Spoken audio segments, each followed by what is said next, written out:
Ils voulaient détruire la Kaaba, mais Allah les a détruits. Il y a très longtemps, bien avant la naissance du prophète sallallahu alayhi wa sallam, un roi puissant vivait au Yémen. Il s'appelait Abraha. Il avait construit une immense église dans l'espoir que les gens de la région abandonnent la Kaaba de la Mecque pour venir adorer dans son temple. Mais son plan a échoué. Car malgré sa richesse et son pouvoir, les croyants sont restés fidèles à la maison d'Allah. Abraha était furieux, blessé dans son orgueil. Alors il a pris une décision terrible. Il allait détruire la Kaaba. Il a levé une armée immense, parmi elles un éléphant gigantesque. Un éléphant de guerre, impressionnant, comme personne n'en avait jamais vu dans les terres d'Arabie. Les musulmans ont paniqué. Ils n'avaient ni armée ni armes pour se défendre.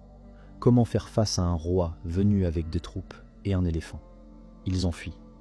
Tous, sauf un homme.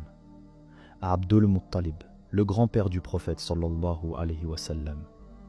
Il est allé voir Abraha, non pas pour se battre, mais pour récupérer ses chameaux que l'armée avait volés. Abraha lui a dit « Je viens détruire la Kaaba, et tu me parles de tes chameaux ?»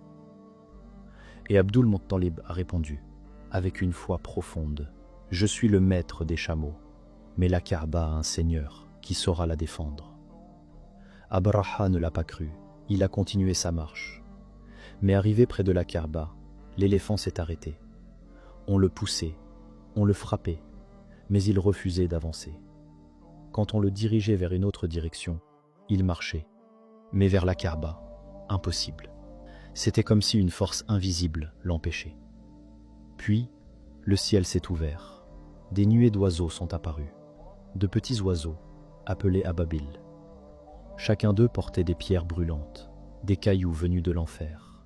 Ils ont survolé l'armée, et ils ont lâché les pierres, une par une. Chaque homme touché tombait raide mort. Ils étaient des milliers. Mais Allah les a détruits, sans que les musulmans lèvent une seule épée. Le sol s'est vidé. L'armée a été anéantie. La Kaaba intacte. Car Allah est celui qui protège sa maison